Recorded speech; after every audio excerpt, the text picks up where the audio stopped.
In the arid Rift Valley of Kenya, the Kipsigis say, visitors are like rain. And in Malawi, their citizens say, a traveler is due. Hospitality is a huge part of African culture. It's an ingrained cultural value that has been passed on from generation to generation. Africans pride themselves on joyously accepting and welcoming in any guest, friend or stranger, at any time of day or night. Hospitality gives African communities and people an identity. Simply show up at a friend's house that you want to visit, and you will be welcomed in. For example, my church has recently sent a group of our church members to Africa, to West Africa, to do some missions work. Their only option for housing once they got there was to ask one of the local leaders if they could stay at his house.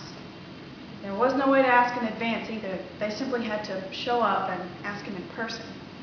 Now, just wait a minute. Imagine with me if you were the mayor of a town and 5 complete total strangers showed up on your porch one day and said, "Hi, can we stay with you for the next, 10 days or so?"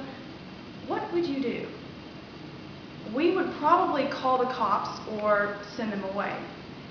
But instead of doing what we would do, this town leader welcomed my church members into his home. He fed them dinner every night and snacks during the day, and he even gave up his bed for some of our men to sleep on. He took better care of our missions team than any guide could have, and he expected nothing in return. The Webster's Dictionary's definition for hospitality says the generous reception and entertainment of guests or strangers. However, I think that for West African culture, Del Chichen's article, The Art of Hospitality African Style, contains a definition that is much more fitting for them. He says that hospitality in Africa is the spontaneous and warm reception of expected and unexpected guests, characterized by welcoming rituals, feasting, celebration, parting speeches, presentation of gifts, and the practice of accompaniment or escorting. And in this area of etiquette, I have to say the Africans do go above and beyond. However, in order to accept all of this hospitality properly, there are a few rules that you should probably follow. Rule number 1, always use your right hand. In Africa, your left hand is considered unclean, so sorry Southpaws, I don't know really what to advise you to do other than tough it out and become right-handed. Use your right hand to shake hands, eat, pick up things, etc.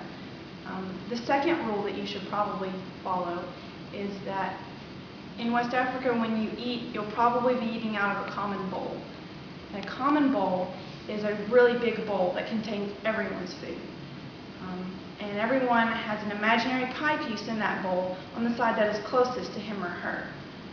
Don't eat any more than just your pie piece or eat someone else's pie piece instead of your own. And always make sure to wash your right hand before you eat out of a common bowl, preferably in the side of those whom you are going to be eating with.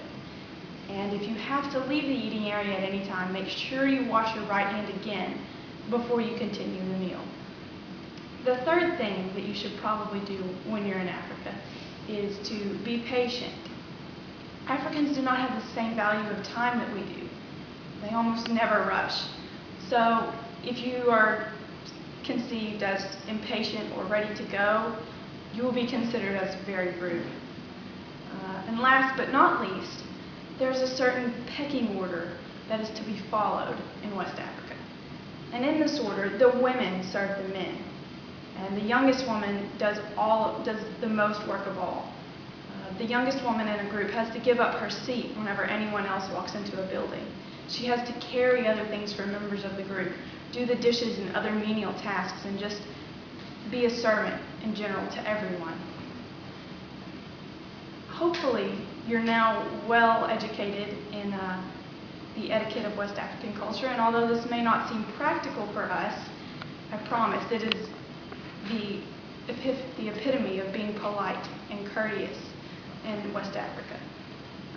The reason I know so much about this is because I've heard so much from our missions team upon their return to the States, and I have read Del Chichen's article, The Art of Hospitality, African Style. Hopefully now you're well informed, on the areas of African etiquette, and who knows, you may have to use it someday.